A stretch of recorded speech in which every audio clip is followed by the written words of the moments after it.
bueno, pues agradecerte, John, la invitación a participar de nuevo en esta jornada, ¿no? Siempre es un placer acercarse a este tipo de espacios y, bueno, compartir tribuna con colegas que, bueno, que ya podemos casi hablar de amigos, ¿no? Y es un placer compartir todo el debate, bueno, contigo, con David Álvarez, que viene a continuación, Eduardo Leste, que creo que estuvo ayer, Paula Guerra, que creo que estaba conectada hasta hace poco, ¿no? Entonces, bueno, la verdad es que es una maravilla.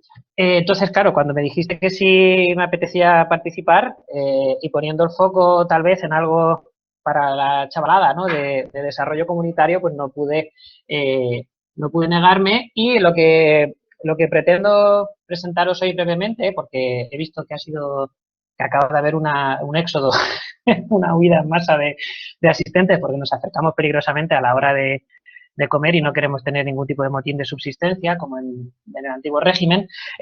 Lo que intentaré hacer brevemente es, más que hablar de pueblos que cantan, hablar de pueblos que hablan. Es decir, a lo mejor voy a dejar un poco de lado el factor musical para intentar centrarme o intentar presentaros una serie de reflexiones que he tenido últimamente sobre las formas en las que la ciudadanía ha podido intervenir en las últimas décadas a través de el movimiento de las radios libres y comunitarias.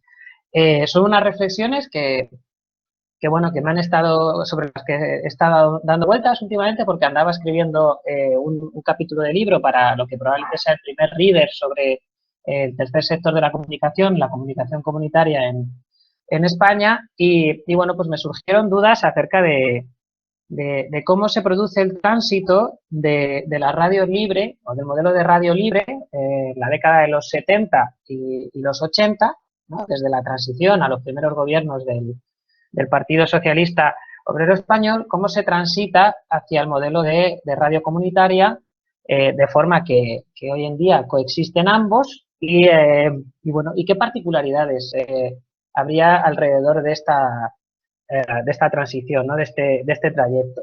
Entonces, bueno, pensando sobre esto, descubrí un texto bastante ilustrativo de Javier García García, Transformaciones y aprendizaje de las radios comunitarias en España hacia un modelo de radio inclusiva.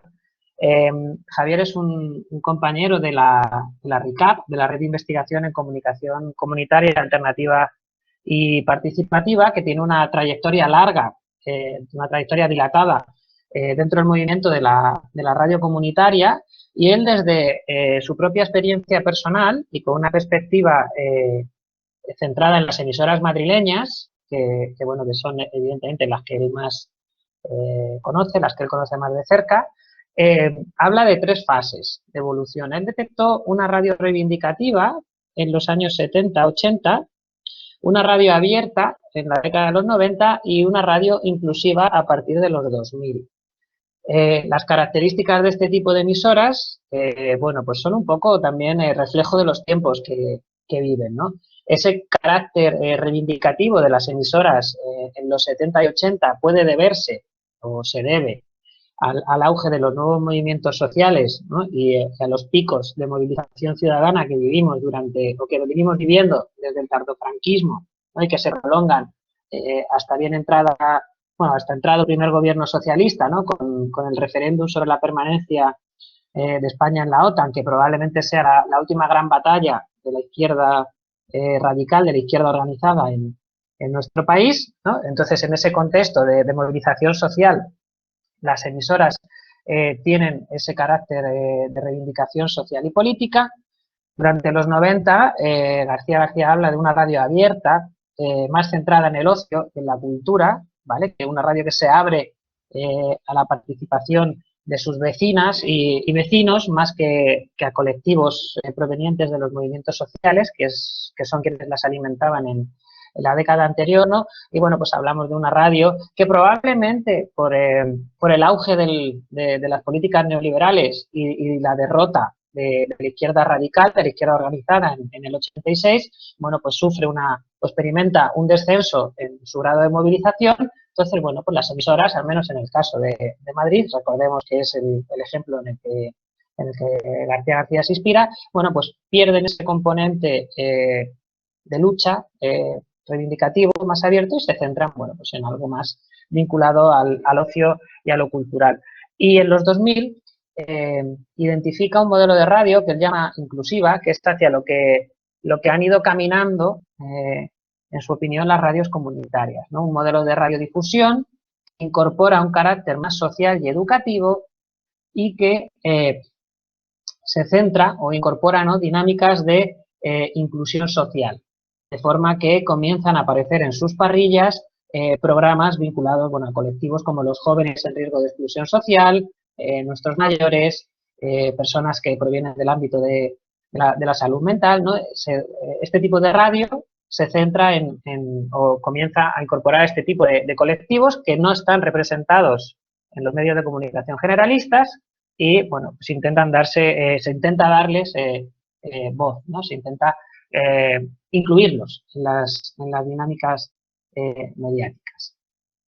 Tenemos, de acuerdo con García, pues estos tres tipos de ámbitos, ¿no?, que en una radio inclusiva se entrecruzarían, ¿no?, de forma que, bueno, pues si tenemos solamente acción política sería una radio exclusiva, como teníamos en los 70-80, si hubiera solamente ocio y cultura sería una radio exclusiva también, porque bueno, van a caer en los 90, pero si incorporamos los tres elementos, pues estaríamos hablando de una radio inclusiva, ¿no?, que es hacia lo que dice García García que estamos avanzando. Entonces, bueno, a mí este modelo me pareció útil, me pareció explicativo de esa evolución, ¿no? Y que ayudaba a entrever por qué esos cambios en las dinámicas de participación y por qué ese paso de la radio libre a la radio comunitaria. Yo creo que esto se ilustra bien si nos acercamos a dos programas, ¿vale? He seleccionado un programa mítico que hubo en Onda Latina, una emisora madrileña que se llamaba Insumisia, que como os podéis imaginar, bueno, al menos los más mayores, está muy vinculada al movimiento, estaba muy vinculada al movimiento de la insumisión, ¿no? Y esto sería, por ejemplo, un modelo de participación, ¿no?, de intervención típico, característico de esa radio libre, reivindicativa y política de los 70 y los 80, ¿no? Entonces, Insumisia, un programa creado por el colectivo antimilitarista de Carabanchel, que tiene, creo recordar que eran 2 horas de duración semanal, y un programa que tiene varias secciones, ¿no? El ánodo, supongo que haciendo una broma entre ano y nodo, o no sé si ánodo significará algo, la verdad que no me he informado bien. El ánodo militarista, que bueno, pues eran noticias de actualidad, ¿vale? Principalmente de ese movimiento social en auge en aquel momento.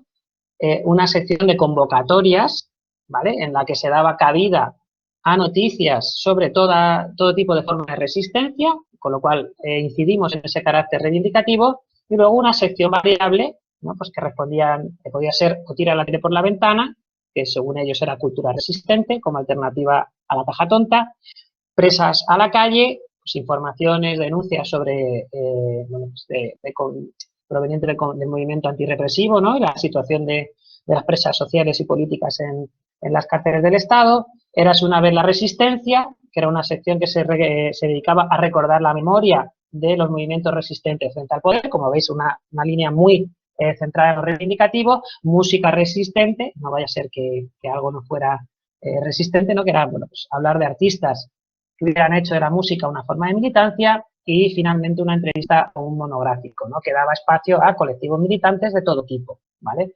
antimilitaristas, ecologistas, feministas, antirracistas, etc. ¿Vale? Entonces, como veis, esto sería el modo de intervención, ¿no?, de participación típico de ese tipo de emisoras, ¿no?, de las radios libres de los 70-80, abiertas a la participación de la ciudadanía, que normalmente se concretaba en este tipo de programas de combate, podemos decir, ¿no?, porque son muy combativos. Esto, con el tránsito de los años, terminamos en un modelo como el de Con Mayor Voz, Mayores en la Radio 2.0. Es un proyecto que está vigente en la actualidad en OMC Radio, una emisora comunitaria de Villaverde. Bueno, que es todo un fenómeno social y cultural. Este programa, como bueno, podéis ver en la descripción de la diapositiva, lo llevan a cabo las lideresas de Villaverde, que son un grupo de personas, de mujeres mayores, que eran usuarias de los centros de atención de día y que, bueno, a través de un taller radiofónico que organiza OMC en los centros de mayores del distrito, bueno, pues descubren la estrella radiofónica que llevaban dentro y comienzan bueno, pues a generar contenido, ¿no? Entonces, como veis, es un proyecto que incide en esa línea, ¿no?, de inclusión, de dar la voz a colectivos que normalmente se sitúan en los márgenes de nuestra sociedad y que, por supuestísimo, no suelen tener voz en los relatos mediáticos generalistas. Entonces, bueno, vemos cómo se avanza en esa inclusión desde una óptica social y educativa, ¿no? Porque, si os fijáis, bueno, el objetivo es dar voz al colectivo de mayores, formándoles en materia de comunicación radiofónica y producción radiofónica 2.0, ¿no? Entonces, esa vertiente social y educativa, ¿no? Y, bueno, pues las secciones, como podéis ver, bueno, pues informativos locales, agenda cultural, entrevistas, historias de vida e incluso un rincón poético, ¿no? Bueno, pues vemos más un tipo de programa, un modelo de programa que lo que busca es eso, la inclusión de, en este caso, las personas mayores. Os recomiendo fervientemente, si podéis, que echéis un ojo al programa, que busquéis información sobre las lideresas de Villaverde, porque verdaderamente son una maravilla, ¿vale? Entonces, esto me lleva a darme cuenta de que tenemos dos modelos encontrados, tanto de concepción de la radiodifusión alternativa como de la forma de intervenir en la sociedad a través de la radio. Por un lado, encontramos el movimiento de la radio libre, ¿vale? Tenemos ahí, bueno, pues el logotipo de la Coordinadora de Radios Libres del Estado, con denominación de origen 1983, que hace referencia al manifiesto de Villaverde, un documento que ya tiene unos añitos, el tipo de la xarxa de radios lliures del País Valencià y el de la Coordinadora de Radios Libres de Aragón. Por un lado la radio libre y por otro tenemos la radio comunitaria. Bueno, está ahí la red de medios comunitarios, que es quien coordina la actividad de estos medios a nivel estatal, la xarxa de radios comunitarias de Barcelona, como podéis comprobar, mi catalán es terrible, y finalmente la URCM, que es la Unión de Radios Libres y Comunitarias de Madrid. Dos modelos que a día de hoy, bueno, caminan en paralelo, ¿no? Hay toda una serie de discusiones históricas sobre qué caracteriza una radio libre, qué caracteriza una radio comunitaria y bueno, alguna serie de armas arrojadizas muy comunes, ¿no? Como por ejemplo por parte de las radios libres la crítica a la aceptación de subvenciones de distintas administraciones o entidades por parte de las comunitarias, ¿no? Las radios libres dicen que eso es, bueno, pues tirando a regulero porque condiciona tu mensaje y, bueno, por otro lado, ¿no? Las radios comunitarias dicen que eso es asumible porque lo que están haciendo con su praxis, con su actividad, es cubrir una parte, ¿no? de la acción social que tendrían que estar facilitando estas administraciones y en cuanto las administraciones no se encargan de ello, pues es legítimo hacerlo y que los proyectos se sostengan con ayudas públicas, ¿vale? Entonces, estos dos modelos de intervención me han llevado a hacer esta reflexión, ¿no? Que es un poco con lo que quiero cerrar mi intervención, porque si es breve, dos veces buena, como dice el aforismo popular. Entonces, bueno, por un lado encontramos ese modelo de intervención en la sociedad de las radios libres basado en la contrahegemonía, con un componente abiertamente reivindicativo, muy ligadas a momentos de movilización social y política en el que la radio es un medio. La radio es una herramienta, ¿vale?, para bueno, pues la construcción de esa sociedad mejor, ¿no? Tiene un horizonte altermundista, bueno, pues rayano en lo utópico, ¿vale? Y, bueno, pues que se perciben a sí mismas como herramientas de generación de pensamiento contrahegemónico, ¿vale? En su acepción, bueno, pues tal vez más militante, más activista y más ochentera, si se puede decir así. Por otro lado, tenemos las radios comunitarias, que son esas emisoras que caminan hacia una intervención sociocomunitaria centrada en la inclusión, ¿vale? que refuerzan ese componente social y educativo, ¿vale? Muy centradas en la intervención sociocomunitaria. Para estos colectivos, la radio es un fin en sí mismo, o sea, la radio en sí misma es una herramienta de transformación social útil, ¿vale? Y esto es una diferencia interesante, ¿no? Porque muchas de las radios libres en su origen son creadas por otros movimientos sociales, como puede ser el movimiento ecologista, el movimiento vecinal, etcétera. Las radios comunitarias son, en muchas ocasiones, pues directamente proyectos comunicativos en sí mismos, ¿vale? Y, bueno, pues lo que buscan ya no es tanto esa construcción de discursos contrahegemónicos, sino, bueno, pues la mejora de las condiciones de su comunidad, ¿no? A través de la participación y a través de la inclusión, ¿no? Entonces, bueno, esto era un poco lo que quería presentaros hoy.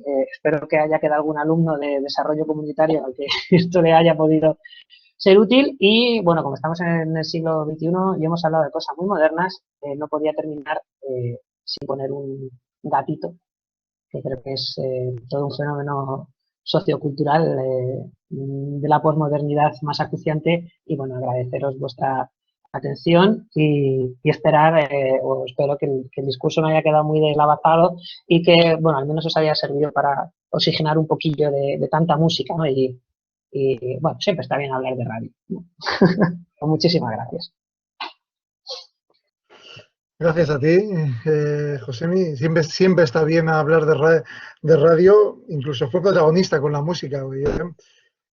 Sí me ha venido a la cabeza, yo creo que algo he escrito, no sé tanto de radio como tú, pero bueno, algo escribí en su momento con Jason y Arcais sobre el tema de las radios libres vascas.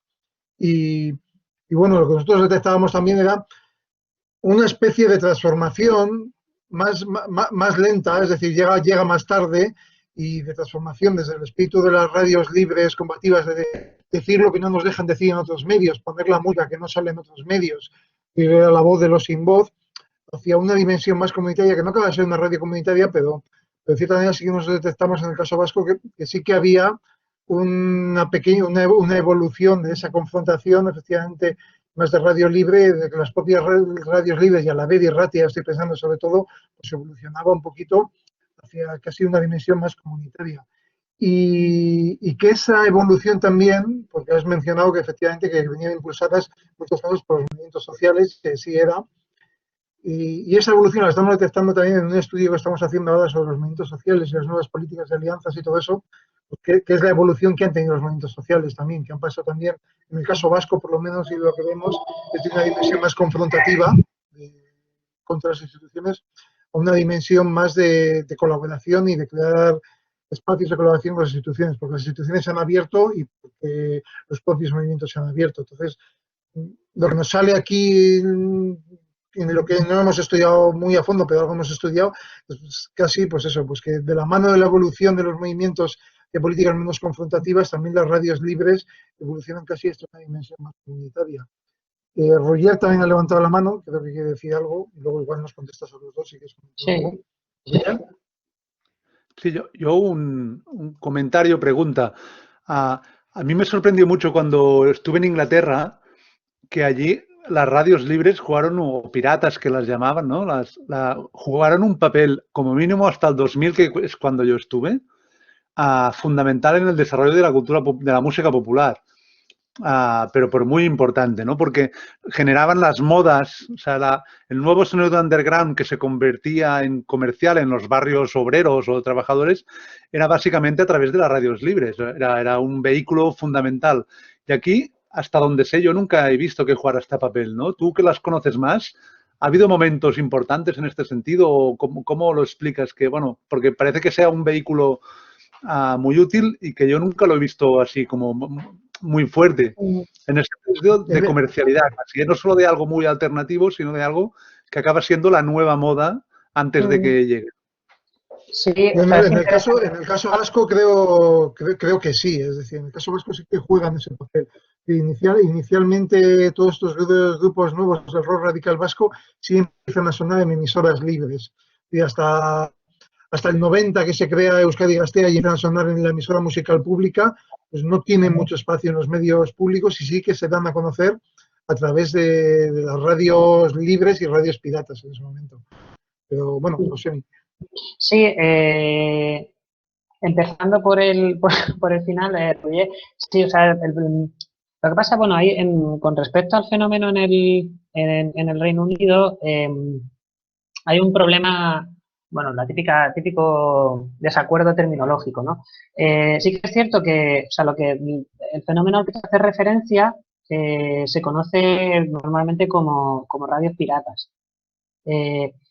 Que en su concepción clásica, ¿no? Es la típica emisora que emitía en un barco desde el Mar del Norte, que fue todo un fenómeno. La más famosa es Carolina, Radio Caroline, todo esto en la década de los 60. Lo que hacen esas radios piratas es poner en jaque el monopolio de la BBC, ¿vale? Porque no podemos olvidar que la BBC emitía en régimen de monopolio, y lo que hace es proyectar el modelo radiofónico privado comercial estadounidense, ¿no? Más dedicado a lo juvenil, más de DJ, que pone a los Beatles, a los Rolling, y entre medias colocar un anuncio de Marlboro o de cualquier otro producto, ¿no? Porque esa gente hacía pasta.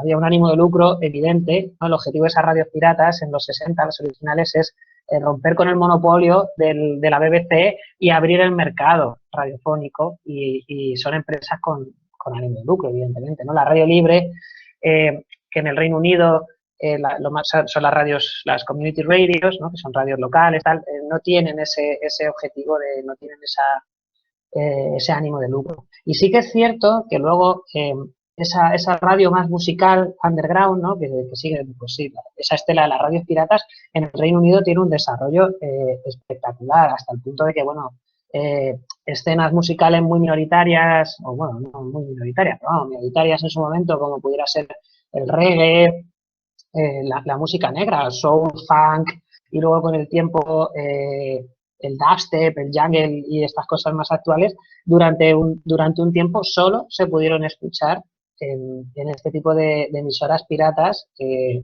estaban centradas principalmente en lo musical. Hay una muy famosa que es Kiss FM, que empieza como radio pirata y que, bueno, pues luego ya se privatiza allí. En YouTube hay un par de documentales bastante interesantes a este respecto sobre los piratas radiofónicos ingleses y las escenas musicales underground muy curiosos.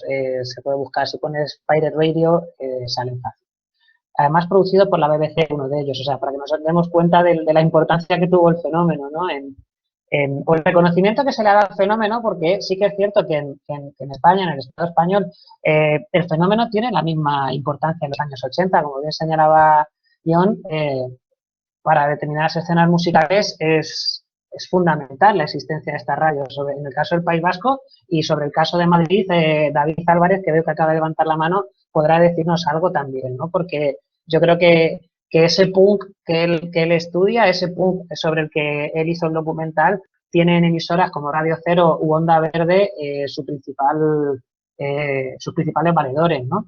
Y yo creo que sí, que ese tránsito puede ser que en Euskadi, en el País Vasco, el tránsito haya sido un poco más lento, a lo mejor porque había más tradición, ¿no? De esas emisoras con un perfil combativo, ¿no? En Cataluña puede que sucediera un poco parecido, ¿no? Aunque existen casos como Radio Pica, que tiene esa vertiente más de arte experimental en su origen, ¿no? Pero las emisoras en el País Vasco y en Cataluña, bueno, aparte de que entró por allí el fenómeno desde Francia e Italia, son los dos primeros sitios en los que se asientan. Sí que es cierto que por la propia sus propias características, ¿no? Históricas, en esos momentos concretos, pues tienen una vertiente combativa que puede que tarde más en transformarse, en girar hacia lo comunitario, ¿no? Es interesante, por ejemplo, que la influencia de los ciclos de movilización social, ¿no? En adoptar una perspectiva u otra, porque las emisoras que surgieron alrededor del 15M o justo inmediatamente después, como puede ser Radio Almaina en Granada o Ágora Sol Radio en Madrid, optan ipso facto por la definición de libres, ¿no? En ese contexto de movilización social no se cuestiona la posibilidad de adoptar esa concepción comunitaria, ¿no? Entonces creo que sí que es interesante y comprobar, ¿no? Que ese desarrollo pues generalizado, que no es algo particular de Madrid. Es el caso que tanto García García como yo pues conocemos más. Vale, pues David Álvarez ha levantado la mano, no sé si para preguntar algo o para pedir paso, pero adelante. No, para comentar, a ver que conecte la cámara otra vez. Ahí me veis, ¿no? Vale, no, simplemente, no quería hablar del papel que ha comentado Josemi de las radios libres en los 80, o sea, Onda Verde y todo eso, sino precisamente cómo a día de hoy el papel comunitario de las radios sigue estando, vamos, desde mi punto de vista, perdona, que me tengo que poner la mascarilla un momento. Estoy en una conferencia, pero es que en la universidad, disculpad. Sí quería destacar eso, el papel comunitario de la radio que tiene hoy en día, a un nivel muy local y muy bajo, pero yo creo que precisamente ese es el rol que tienen, el rol político, digamos, o el rol de apoyo a la comunidad que pueden tener las radios libres y comunitarias, ¿no? Yo hablo concretamente de mi entorno, yo solamente hablo de Punk y de Hortaleza, pues ahora de Hortaleza, y en Hortaleza hay una radio que es Radio Enlace, que lleva ya 30 años, creo, Josemi, si no me equivoco. 31. 32 o 31, eso. Que es un elemento es un elemento clave dentro de los movimientos sociales del barrio. Hortaleza yo creo que es a día de hoy uno de los, junto con, quizás no tanto al nivel de Vallecas u otros distritos de Madrid, pero es un barrio donde hay un tejido asociativo importante, y Radio Enlace o sea, todo pasa por, o muchas de las cosas, de las iniciativas y todo pasa por la Radio Enlace. Yo creo que es una herramienta que todas las vecinas y los vecinos lo tienen muy en cuenta. Ha sido un espacio donde desde hace ya, o sea, no es una cosa de ahora, sino desde hace ya muchos años se ha dado voz, por ejemplo, pues a personas con diversidad funcional, a personas mayores. Se ha hablado de feminismo hace ya muchos años, ¿no? Hace ya más de 10, 15 años, Mujeres en las Ondas, por ejemplo. No sé, o sea, yo creo que yo no controlo tanto el tema como, evidentemente, como Josemi, pero creo que el debate entre radio libre, radio comunitaria y tal, se queda un poco, no sé, se queda un poco en agua de borrajas cuando estás viendo, pues eso, que radios como desde mi punto de vista, Radio Enlace, supongo que habrá muchos otros ejemplos, hacen ese trabajo por la comunidad tan potente y que son reconocidas como un elemento más dentro del distrito. Pues es que ¿qué pega se le puede poner a eso, ¿no? No lo sé, vamos. Totalmente de acuerdo. Lo que pasa es que, bueno, sí que es verdad que he intentado ser, o sea, he intentado que no se me viera la patita, ¿no? Pero, a ver, claro, totalmente de acuerdo. O sea, entidades como Radio Enlace en Hortaleza, Radio Almenara en Tetuán, Radio Vallecas en Vallecas cumplen una función fundamental, ¿no? Entonces, las viejas acusaciones de ni subvenciones ni liberados, bueno, pues estos son opiniones personales, ¿no? Pues me parece que está guay, pero o sea, dice que estamos en 2020. Entonces creo que es muy ochentero, ¿no? El tema.